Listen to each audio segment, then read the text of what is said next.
पिछले एपिसोड में हमने देखा कि काव्या कशिश से खुद को छुड़ाने की कोशिश करते हुए बोली, आर यू मैड? तुम मेरे साथ जबरदस्ती नहीं कर सकते। कशिश काव्या को कमरे में लाकर बिस्तर पर बिठाते हुए बोला, यू टोल्ड द ट्रुथ, मैं तुम्हारे साथ जबरदस्ती नहीं कर सकता, बट इमेजिन आई डिड। कितना चिल्लाओगी तुम, आंसू बहेंगे लेकिन तुम्हें बचाने वाला कोई नहीं होगा। काव्या गुस्से भरी नजरों से कशिश को देखते हुए बोली, मुझे बस एक मौका मिले, मैं यहां से चली जाऊंगी। कशिश तिरछी मुस्कान के साथ बोला, where will you go baby? जहां भी जाओगी काशीश मित्तल को पाओगी। And put one more thing in your head, मुझे धोखेबाजों से सख्त नफरत है। काव्या कशिश को खुद से दूर धकेलकर बोली, तुम बस इंतजार करो। कशिश काव्या के जबड़े को मजबूती से पकड़कर बोला, तुम्हारी अकड़ मेरे सामने मत दिखाओ, क्योंकि मैं सुधांशु अवस्थी नहीं हूं जो तुम्हारे नखरे झेलूंगा। मैं चाहूं तो अभी इसी वक्त तुमसे अपनी पत्नी होने का हक मांग सकता हूं, और you can do anything to me. Kavya अपनी आंखों में नमी लिए कशिश को देखने लगती है तो कशिश उसे छोड़कर बाथरूम की तरफ चला जाता है। काव्या बिस्तर पर बैठे रोने लगती है। उसकी आंखों के सामने 1 महीने पहले जो कुछ भी हुआ था सब आने लगता है। फ्लैशबैक 1 महीना पहले शादी वाले दिन सोना काव्या को खाना देकर जाने के बाद काव्या एक गहरी सांस लेकर कमरे से बाहर आती है तो देखती है सभी लोग अपने अपने काम में बिजी है। काव्या अपनी आंखों में नमी लिए धीरे से बोली, आई एम सॉरी भाई, लेकिन मैं सुधांशु को नहीं छोड़ सकती। I love him so much. मैं मर जाऊंगी उसके बगैर, मुझे माफ कर देना। इतना कहते हुए काव्या कमरे में वापस आती है और अपने पैक किया बैग को उठाकर विला के पीछे बने गेट की तरफ चली जाती है।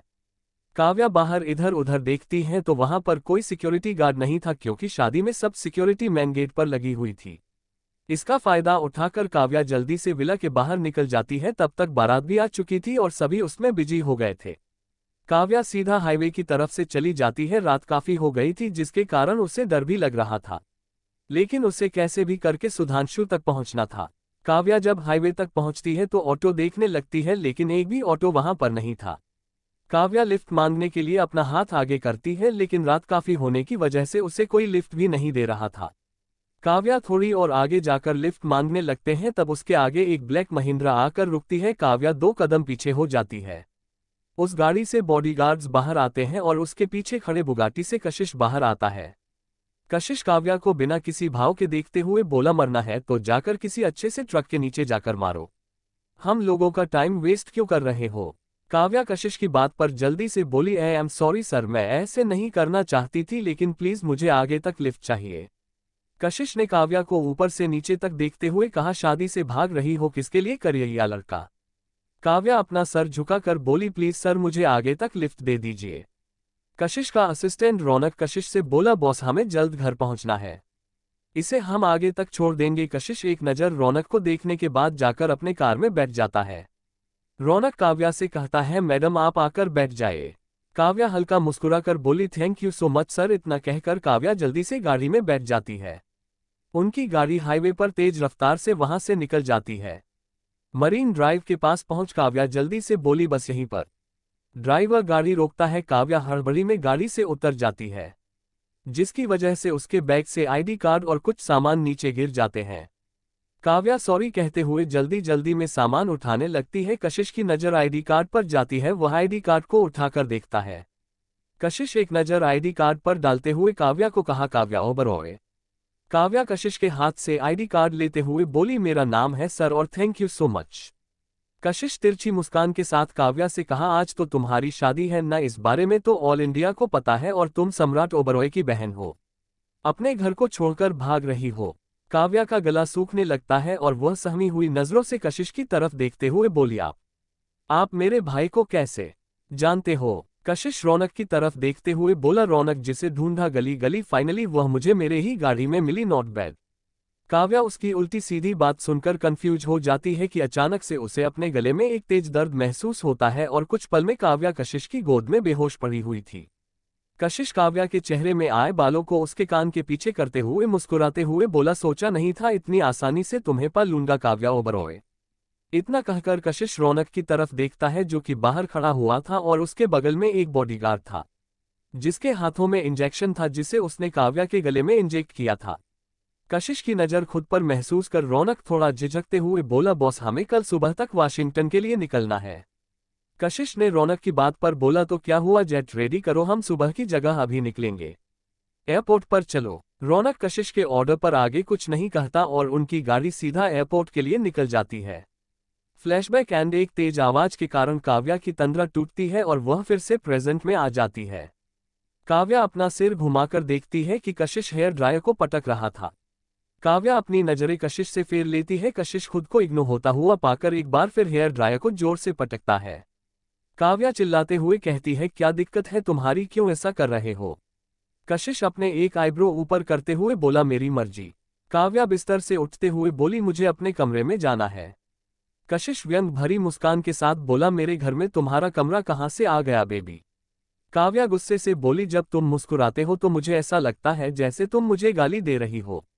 कशिश अपनी मुस्कान और बड़ी करते हुए बोला, हमारी शादी हो चुकी है तो ये कमरा हमारा हुआ, ना तुम्हारा ना मेरा, हमारा। काव्या कशिश को इग्नोर करते हुए सोफे में जाकर सो जाती है। कशिश अपने बाल सुखाते हुए बोला, यह मत सोचना तुम्हारे नींद में जाने के बाद मैं तुम्हें अपनी आगोश में उठाकर बिस्तर पर सुला दूंगा। प्यार नहीं है तुमसे, तुम्हारे भाई को नीचा दिखाने के लिए तुमसे शादी की है। काव्या कशिश की फालतू की बातों पर गौर न करते हुए चुपचाप सो जाती है। कशिश गुस्से से 2 मिनट तक काव्या को घूरने के बाद लाइट्स ऑफ करके बिस्तर पर चला जाता है। अगले दिन सुबह ओबरॉय विला वैशाली के एक तेज चीख के साथ अमृत की गुड मॉर्निंग होती है। अमृत नींद भरी नजरों से सोफे की तरफ से देखता है तो नीचे वैशाली अपने कमर को पकड़े बैठी हुई थी।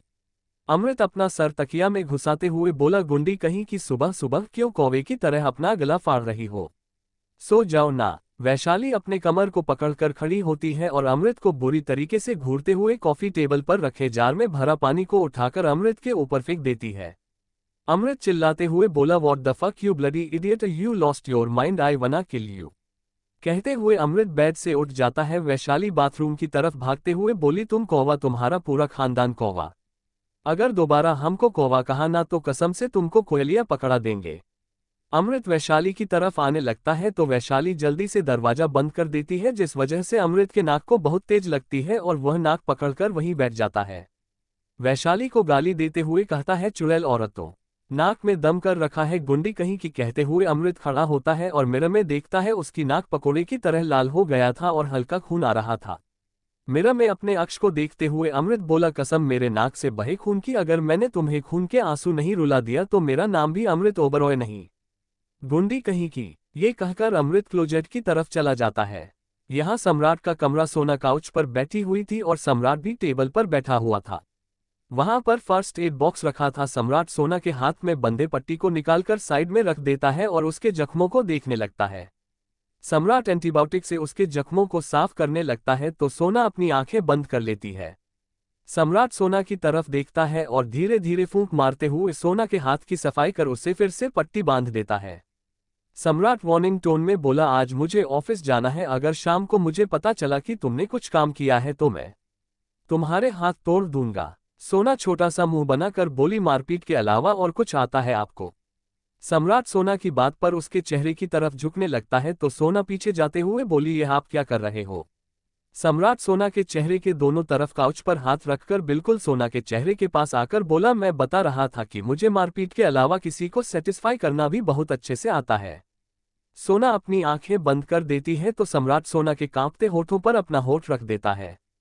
सोना अपने हाथों की मुट्ठी बना लेती है, उसके मुंह से आह निकल जाती है। सम्राट एक नज़र सोना को देख फिर से उसे पैशनेटली किस करने लगता है और उसके हाथ को धीरे से सहलाकर इस बार वह उसे फ्रेंच किस कर रहा था। करीब 5 मिनट के बाद सम्राट सोना के होठ को बाइट करते हुए उससे दूर होता है और उसके लोअर लिप्स को सहलाते हुए कहता है, तुम्हें सच में किस करना नहीं आता, जबकि तुम्हें कई बार मैं ट्रेनिंग दे चुका हूं। सम्राट की बात पर सोना के गाल बुरी तरह से लाल हो गए थे, वह कुछ नहीं कहती। सम्राट सोना के गाल पर उंगली चलाते हुए बोला, I want to bite your cheeks, देखो कितने लाल हो गए हैं। सोना अपना चेहरा दूसरी तरफ करते हुए बोली, मुझे नीचे जाना है, पूजा करनी है, मेड से कहकर नाश्ता बनवाना है। सम्राट सोना के बातों को इग्नोर करके उसके गाल को बाइट करता है, जिस कारण सोना की चीख निकल जाती है। सोना के आंखों से आंसू आ जाते हैं। सम्राट सोना के गाल को सहलाते हुए बोला, अब ठीक है सोना, बस थी। सम्राट को खुद से दूर करते हुए बोली, आप बहुत बुरे हो। सम्राट सोना के गालों को खींचते हुए बोला, हाँ मैं बहुत बुरा हूं, पर सिर्फ तुम्हारे लिए। सोना सुबकते हुए सम्राट की तरफ देखती है तो सम्राट उसकी आंखों में आए आंसू साफ करते हुए कहता है, तुम्हें रोने का हक नहीं है। चलो नीचे, पंडित जी आने वाले हैं, क्योंकि वैशाली के मुंह दिखाई के लिए मुहूर्त निकलवाना है। सोना अपना सिर हिलाती है, जल्दी से खड़ी हो जाती है तो सम्राट उसके हाथ को पकड़ उसे फिर से धमकाते हुए कहता है, गलती से भी कोई काम नहीं करना है वरना। हाँ हाँ मुझे पता है, वरना आप मेरे हाथ तोड़ दोगे और मुझे मेरे हाथ बहुत प्यारे हैं, सोना ने सम्राट से अपना हाथ छुड़ाते हुए कहा। सम्राट घूरकर सोना की तरफ देखता है तो सोना जल्दी से बाहर भाग जाती है। सम्राट जाती हुई सोना को घूरते हुए बोला, एक दिन तुम्हें मैं जरूर खा जाऊंगा। सोना अवस्थी। इतना कहकर सम्राट भी कमरे से बाहर आ जाता है। इधर अमृत का कमरा, वैशाली कछुआ की तरह अपना सिर बाथरूम के दरवाजे से बाहर निकाल कर देखती है तो उसे रास्ता बिल्कुल साफ नजर आता है। वैशाली खुद से बोली, सिर्फ 10 मिनट की दूरी, फिर कर हर मैदान फतेह तो चल। वैशाली सड़ा हुआ बैंगन आसपास नहीं है। इतना कहकर वैशाली अपना बाथरोब संभालते हुए क्लोजेट की तरफ से भागती है। वैशाली जैसे ही क्लोजेट के पास पहुंचती है, क्लोजेट का दरवाजा खुलता है और वह सीधा अमृत के सीने से लग जाती है। वैशाली गिरने को हुई कि अमृत उसे कमर से पकड़ लेता है। वैशाली की आंखें, जो कि बिना काजल लगाए भी कजरारी थी, अमृत को उसकी तरफ आकर्षित कर रही थी। वैशाली अमृत को खुद की तरफ आता हुआ देख चिल्लाकर बोली, ओ मजनू, साला बीवी नहीं मानते, फिर भी प्रॉफिट चाहिए तुमको? नहीं, अब दूर हटो, सीधा चिपके चले आ रहे हो। वैशाली के इस तरह से चिल्लाने पर अमृत उसे तुरंत छोड़ देता है, जिस कारण वैशाली धड़ाम की आवाज के साथ फर्श पर गिर जाती है। वैशाली अमृत को गाली देते हुए बोली, हे राम, तोड़ डाला रे साले ने, हमारे कमर तोड़ दी, अब हम लकवा खा जाएंगे, गुड्डू महाराज बचाए लो हमको। अमृत वैशाली को घूरते हुए बोला, गला फाड़ना बंद करो, इतनी भी जोर से नहीं लगा है, बिना मतलब का घर को सिर पर उठा रखा है, उठो अब। वैशाली अमृत को घूरते हुए बोली, हमको नौटंकी कहते हो, रुको तुम अभी बताते हैं। इतना कहकर वैशाली अमृत के पैर पर बहुत जोर से मारती है, जिस कारण अमृत भी धड़ाम से नीचे गिर जाता है। अमृत अपने कमर को पकड़ चिल्लाते हुए बोला, यू क्रेजी औरत, तुम दुनिया से गायब क्यों नहीं हो जाती? वैशाली मजे से खड़ी होते हुए बोली, अब जब तुम्हारे पिछवाड़े में लगी है तो तुमको आओ निकल रही है। इतनी देर से जब हम चिल्ला रहे थे तो तुमको लगा हम गला फाड़ रहे हैं, अब पता चला जब पिछवाड़े पर लगती है तो कितना दर्द होता है। अमृत गुस्से से वैशाली को घूरने लगता है। वैशाली अपना जीभ दिखाते हुए क्लोजेट के अंदर चली जाती है। अमृत अपना बिजनेस सूट, जिसे उसने संभाल रखा था, उसे ठीक से अरेंज करके खड़ा होता है और बिस्तर पर रख देता है। वॉशरूम चला जाता है। वैशाली अमृत के क्लोजअप में जाती है तो वहां कोई भी वुमेन आउटफिट नहीं थे। उसका दिमाग फिर से खराब हो जाता है। तभी कोई कमरे का दरवाजा खटखटाता है। वैशाली क्लोजेट से चिल्लाते हुए बोली, अरे बैंगन, जरा जाकर देखो बाहर कौन है। लेकिन फिर से कोई दरवाजा खटखटाता है, जिस पर वैशाली क्लोजेट से बाहर आते हुए गुस्से में बोली, साला किसी काम का नहीं है, एक नंबर का कामचोर है। इतना कहकर वैशाली दरवाजा खोलती है तो सामने सोना और निर्जला जी मुस्कुराते हुए खड़े थे। सोना ने मुस्कुराते हुए वैशाली से कहा, तुम्हारे पास कपड़े नहीं होंगे ना, देखो तुम्हारे लिए कपड़े लेकर आए हैं हम लोग। वैशाली दरवाजे से हटते हुए बोली, आप लोग बाहर काहे खड़े हो, अंदर आओ। सोना ने मना करते हुए कहा, नहीं, हम बस तुम्हें कपड़ा देने आए हैं। वैशाली ने इरिटेट वाला चेहरा बनाकर कहा, अरे यार, शर्माने वाली क्या बात है, हम बुला रहे हैं ना आपको, चलो अंदर। सोना और निर्जला जी मुस्कुराकर अंदर आ जाते हैं। वैशाली दरवाजा बंद कर उन दोनों की तरफ जाने लगती है, लेकिन उसके कमर में अभी भी दर्द था। सोना वैशाली के चाल को देखकर कहा, तुम्हें क्या हुआ, तुम इस तरीके से? निर्जला जी सोना को कहानी मारकर चुप रहने के लिए कहती है तो सोना कंफ्यूजन में चुप हो जाती है। वैशाली सोना की आधी अधूरी बात समझ जाती है। जैसे ही कुछ कहने लगती है कि तभी अमृत बाथरूम से बाहर आ जाता है। अमृत अपनी मॉम और भाभी को कमरे में देखकर थोड़ा हैरान होते हुए बोला, आप दोनों इस वक्त यहाँ? निर्जला जी अमृत के बात पर बोली, हाँ, वह वैशाली को कपड़ा देने आए थे, बाकी तुम दोनों रेडी होकर नीचे आ जाओ, आज की आरती तुम दोनों करोगे। अमृत अपना सिर हिलाता है तो निर्जला जी और सोना हाथ में पकड़े सामान को कॉफी टेबल पर रख कमरे से बाहर चले जाते हैं। वैशाली कमरे का दरवाजा अंदर से बंद करके अमृत को घूरने लगती है। अमृत उसके इस तरीके से घूरने पर कंफ्यूज हो जाता है।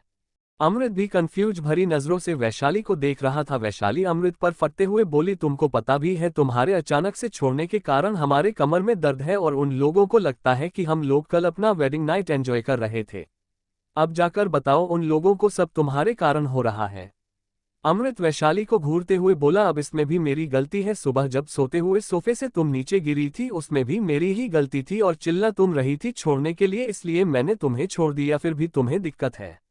वैशाली अमृत को घूरते हुए बोली, हम बता रहे हैं तुमको, हमरा दिमाग अगर खिसक गया ना तो साला कनपटी के नीचे एक लगाकर मारेंगे ना, सारा अकल जमीन पर फैल जाएगा। अमृत अपने कदम वैशाली की तरफ बढ़ाते हुए बोला, हाउ डेयर यू, तुम मुझे धमकी दे रही हो कौन तुम जो मुझे धमकी दे सको? और क्या कह रही थी कल, हम लोग कोई राजकुमार नहीं है। मैडम जरा अपने इस टपोरीपन से बाहर आकर देखो, लाखों लड़कियां शादी करने के लिए मर रही है हमसे, because we are Oberois. Vaishali बिना अपने जगह से हिले अमृत से बोली, हाँ तो कोई बहुत बड़ी तोप हो क्या? हो तो इंसान ही ना, खाने में खाना ही खाते हो, सोना चांदी तो नहीं। तुम्हें भी नींद आती है, सांस तुम भी लेते हो, दो पैरों पर चलते हो, चार पैर तो नहीं है ना, तो घमंड किस बात का है यार? एक दिन मरना तो तुमको भी है ना, अमृत खाकर तो पैदा नहीं हुए। अमृत वैशाली की बाजू को मजबूती से पकड़ अपने आप से सटाकर बोला, वैशाली मिश्रा आखिरी बार वार्निंग दे रहा हूं तुम्हें, किसी की इज्जत करो ना करो लेकिन मुझसे तमीज से बात करना। एक ही कमरे में एक ही छत के नीचे हैं हम दोनों, किसी दिन तुम्हारे गर्दन काट दूंगा मैं। वैशाली अपने आप को छुड़ाने की कोशिश करते हुए बोली, चिपक काहे रहे हो, बे छोड़ो हमको, और अगर हमारे गले को काटने की धमकी दे रहे हो ना तो तुम भी सुन लो, कान में तेल डालकर लाखन से कहकर तुम्हारे भेजे में गोली चलवाएंगे। अमृत वैशाली को धकेलते हुए छोड़कर बोला, हटो बेवकूफ औरत। इतना कहकर अमृत अपने कपड़े चेंज करता है, रेडी होकर कमरे से बाहर चला जाता है। वैशाली उसे जाता हुआ घूरकर देखती है और खुद भी रेडी होने लगती है। उसे साड़ी बहुत अच्छे से पहनना आता था क्योंकि वो अक्सर कॉलेज में होने वाले कंपटीशन में पार्टिसिपेट करती थी, और सबसे खासियत बात यह, वैशाली एक बहुत अच्छी गायिका थी। यहाँ हॉल रूम में सब लोग नीचे मंदिर के सामने खड़े हुए थे। रचना खुन्नस में बोली, अब क्या दोपहर को घर में आरती होगी? क्या कोई और पूजा नहीं कर सकता? जरूरी है उस लड़की का पूजा करना? निर्जला रचना को समझाते हुए बोली, रचना आज वैशाली का पहला दिन है ना घर में, तो उसे ही पूजा करना चाहिए। रचना जैसे कुछ कहने के लिए मुंह खोलने लगती है कि उससे पायल की झनकार सुनाई देती है। सब लोग सीढ़ियों की तरफ देखते हैं जहां वैशाली खड़ी हुई थी। विप्लव के दिल की घंटियां बजने लगती है। अब तो फोटो खींचने के लिए उसे एक मॉडल मिल गई थी वैशाली नाम की, जिसके लिए वह बहुत एक्साइटेड था।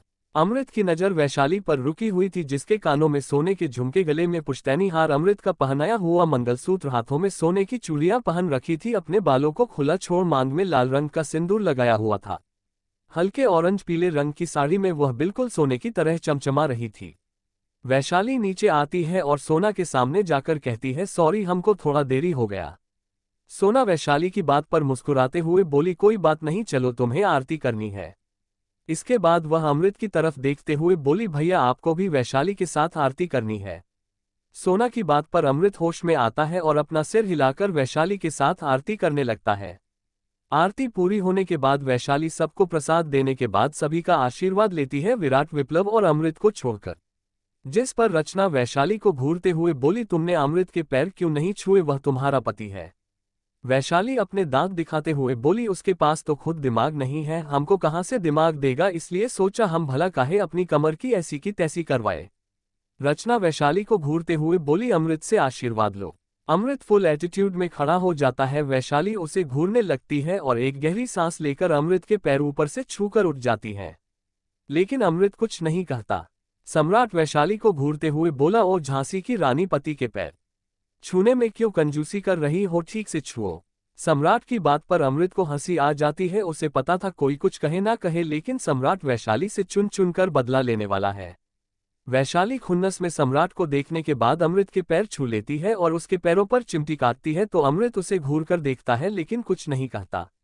सभी लोग मंदिर से निकल हाल में आ जाते हैं, तभी उन्हें बाहर से शोर की आवाज सुनाई देती है। सम्राट अपना फोन निकाल सिक्योरिटी गार्ड को कॉल करता है। दूसरी तरफ से सिक्योरिटी गार्ड कॉल अटेंड करते हुए बोला, यस बॉस। सम्राट ने बोला, बाहर शोर कैसा है? शेख जो कि ओबरॉय विला का सिक्योरिटी सिस्टम का मैन इंचार्ज था, सम्राट के सवाल पर बोला, बाहर मीडिया की भीड़ लगी है बॉस। सम्राट ने कंफ्यूज होकर पूछा, वाई मीडिया? शेख ने थोड़ा घबराते हुए बोला, काव्या मैम के नाम पर। सम्राट की मुट्ठी मजबूती से बंद हो जाती है और वह दांत पीस कर कहता है, सभी मीडिया वालों को यहां से दफा करो।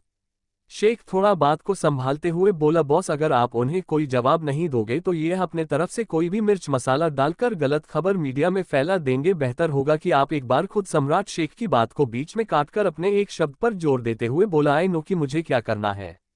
2 लोगों को गार्डन में भेजो। शेख सम्राट की बात पर ओके बॉस कहता है तो सम्राट कॉल कट कर देता है। अमृत सम्राट की तरफ देखते हुए बोला, व्हाट इज द प्रॉब्लम? सम्राट गुस्से से बोला, इस बार मैं उस कपूर को बिल्कुल नहीं छोड़ने वाला। जेल से बाहर आते ही फिर से अपनी फन उठाने चला है। इस बार मैं उसके फन को ही कुचल दूंगा। शोभित सम्राट को शांत करते हुए बोला, काम डाउन ब्रो, पहले जो कुछ भी हो रहा है उसे ठीक करते हैं। सम्राट अपना सिर हिलाता है और विला से बाहर चला जाता है। उसके साथ अमृत और शोभित भी चले जाते हैं। वैशाली सोना के पास जा धीरे से बोली, का हो रहा है। सोना वैशाली की बात टालते हुए बोली, कोई दिक्कत होगी वह लोग संभाल लेंगे। तुम्हारी पहली रसोई है तो क्या बनाओगी? वैशाली अपनी आंखें गोल गोल घुमाते हुए बोली, हमने कल ही बताया था हमको खाना आता है, खाना बनाना नहीं। सोना वैशाली के बात पर मुस्कुराते हुए बोली, कोई नहीं, चलो किचन में, कम से कम तुम्हारी पहली रसोई की रस्म पूरी कर देते हैं। वैशाली अपना सिर हिलाती है और सोना के साथ किचन की तरफ से चली जाती है। इधर एक गार्डन में सम्राट बिना किसी भाव के चेयर पर बैठा हुआ था और उसके अगल बगल वाली सीट पर शोभित और अमृत बैठे हुए थे। मीडिया से आया एक जर्नलिस्ट सम्राट से बोला, मिस्टर ओबरॉय, अभी हमें हमारे गुप्त सूत्रों से पता चला है कि आपकी छोटी बहन काव्या ओबरॉय आज से 1 महीना पहले शादी से भाग चुकी है, जिसे आपने पूरी दुनिया से छुपाने की कोशिश की। उस जर्नलिस्ट की सवाल पर सम्राट बिना किसी भाव के बोला, क्या आपके उस गुप्त सूत्रों का शुभचिंतक का नाम वैभव कपूर है? तो मैं बता दूं, मेरी बहन वैभव कपूर से शादी नहीं करना चाहती थी क्योंकि वह ड्रग्स एडिक्टेड है और स्पेशली उसका बहुत सारी लड़कियों के साथ गैर संबंध है, इसलिए काव्या उससे शादी नहीं करना चाहती। और जहां तक बात काव्या के भागने की है तो वह कहीं भागी नहीं है, उसने किसी और से शादी कर ली है। सम्राट की बात पर शोभित और अमृत हैरानी से उसकी तरफ देखने लगते हैं क्योंकि उन दोनों को भी पता नहीं था कि सम्राट क्या रहा है। जर्नलिस्ट एक्साइटमेंट में सम्राट से बोला, क्या आप बता सकते हैं कि आपकी बहन काव्या ओबरॉय के हस्बैंड का क्या नाम है? सम्राट जर्नलिस्ट को एक नज़र देख बिना किसी भाव के बोला, मेरे बहनोई ने कहा है कि उसे मीडिया में नहीं आना देन, मैं उसका नाम पब्लिश नहीं कर सकता। और हाँ, बिना किसी सबूत के मेरी फैमिली की इज्जत को अपने टीआरपी बढ़ाने के लिए ऐसे उछाल नहीं सकते अथरवाइज सम्राट ओबरॉय क्या है मुझसे बेहतर तरीके से आप सब जानते हैं। इतना कहकर सम्राट खड़ा होता है और विला के अंदर चला जाता है। अमृत और शोभित भी उसके साथ चले जाते हैं। बॉडीगार्ड मीडिया टीम को वहां से इज्जत के साथ विदा कर देता है। शोभित सम्राट के साथ चलते हुए कंफ्यूज होकर बोला, ब्रो, तुमने अभी मीडिया के सामने कहा कि काव्या की शादी हो गई है, लेकिन उसका पति कौन है और तुमने हमें इस बारे में क्यों नहीं बताया? What sir going on your mind? सम्राट रुककर शोभित की तरफ देखते हुए बोला, आशीष मित्तल, मैं डेविड को उसके मेंशन पर नजर रखने के लिए कहा था जहां पता चला कि उस कमीने ने कल काव्या से शादी की है, लेकिन मुझे ये जानना है कि इतने वक्त तक काव्या थी कहाँ? अमृत सम्राट के बात पर कुछ सोचते हुए कहा, अगर सब कुछ जानना है तो आशीष मित्तल को पकड़ना पड़ेगा। शोभित ने कहा, सोचा नहीं था कि यह लड़की नाम वाला लड़का इतना समझदार सॉरी कमीना निकलेगा। सम्राट शोभित और अमृत की तरफ देखते हुए बोला, I think he did it for business, क्योंकि लास्ट टाइम जब उससे मुलाकात हुई थी तब वह वाशिंगटन से आया था, तब बहुत अजीब अजीब बातें कर रहा था। तब मैंने ध्यान नहीं दिया, लेकिन कल रात जब डेविड ने मुझे इस बारे में बताया तब मेरे दिमाग में एक क्लिक हुआ और अब कशिश मित्तल से मिलना है। तभी उसे अंदर से किसी के चिल्लाने की आवाज सुनाई देती है। तीनों एक दूसरे को देखते हैं और अंदर की तरफ भागते हैं। जब तीनों में हॉल में आते हैं तो देखते हैं कि वैशाली अपनी साड़ी को हाथों में पकड़े दौड़ रही है और उसके पीछे एक प्यारा सा कुत्ता दौड़ रहा था। उसके पीछे विप्लव दौड़ रहा था। वैशाली विप्लव को धमकाते हुए बोली, वी आर टेलिंग यू, इस नीली आंखों वाले कुकर को यहाँ से लेकर भागो, वरना हम बता रहे हैं मार देंगे तुमको और तुम्हारे इस कुकर को भी गोली से उड़ा देंगे। वैशाली के बात पर वह कुत्ता उस पर भौंकने लगता है, जिस पर वैशाली डाइनिंग टेबल पर चढ़ जाती है। सोना किचन से आते हुए बोली, यह क्या हो रहा है? कहते हुए उसकी नज़र कुत्ते पर जाती है और वह भी जल्दी से सोफे पर चढ़ जाती है। वैशाली सोना की तरफ देखते हुए बोली, दीदी यार, अपने छोटे देवर को समझाओ ना, कहाँ से कुत्ता लेकर आ गया ये और यह कैसे भौंकता है?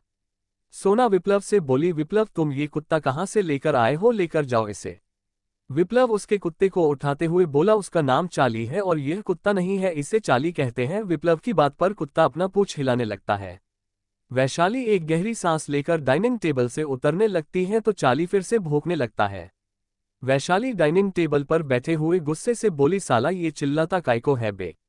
हम थोड़ी ना इसकी रोटी चुराए हैं, हम तो किचन से हलवा लेकर आ रहे थे, साला इसके कारण बर्बाद हो गया। ये कहते हुए वैशाली फर्श की तरफ देखती है जहां पर हलवा बिखरा हुआ था, क्योंकि अचानक चाली के आ जाने की वजह से वह डर से वैशाली के हाथ से छूट गया था। रचना शोर शराबा सुनकर नीचे आते हुए बोली, यह क्या हो रहा है यहाँ पर? कहते हुए उसका पर हलवे पर पड़ता है और वह जैसे ही गिरने वाली होती है कि सोना उसे जल्दी से पकड़ लेती है। शोभित भी जल्दी से आकर रचना को संभालता है। रचना ठीक से खड़ी होकर हॉल का मुआयना लेते हुए गुस्से से बोली, क्या हाल बना रखा है पूरे हॉल का, किसने किया है ये सब? वैशाली चाली की तरफ इशारा करते हुए रचना से बोली, इस कुत्ते ने किया है ये सब। अगर यह हमारे सामने नहीं आता तो हमारे हाथ से हलवा नहीं गिरता, और अगर हलवा नहीं गिरता तो आप अभी गिरती नहीं। रचना वैशाली की आवाज पर उसकी तरफ देखती है और उसे देख घूरते हुए कहती है, तुम पहले नीचे उतरो डाइनिंग टेबल से। वैशाली कंफर्म करने के नाते बोली, पहले उस कुत्ते को पकड़ो तभी उतरूंगी वरना नहीं उतरूंगी। रचना विप्लव को घूरते हुए बोली, लेकर जाओ अपने इस पालतू को। विप्लव ने मुंह बनाते हुए चाली को लेकर अपने कमरे की तरफ चला जाता है। क्योंकि घर में कोई भी चाली को पसंद नहीं करता था, इसलिए विप्लव उसे अपने साथ अपने कमरे में ही रखता था। लेकिन दरवाजा खुला होने के कारण चाली नीचे आ गया था और यह सब तमाशा भी हो गया था, और विप्लव की गैर मौजूदगी में विराट चाली का ख्याल रखा था। वैशाली विप्लव को जाता हुआ देखती है और जैसे ही डाइनिंग से उतरने लगती है कि उसकी साड़ी फंस जाती है और वह गिरने वाली होती है कि अमृत उसे कमर से पकड़ लेता है।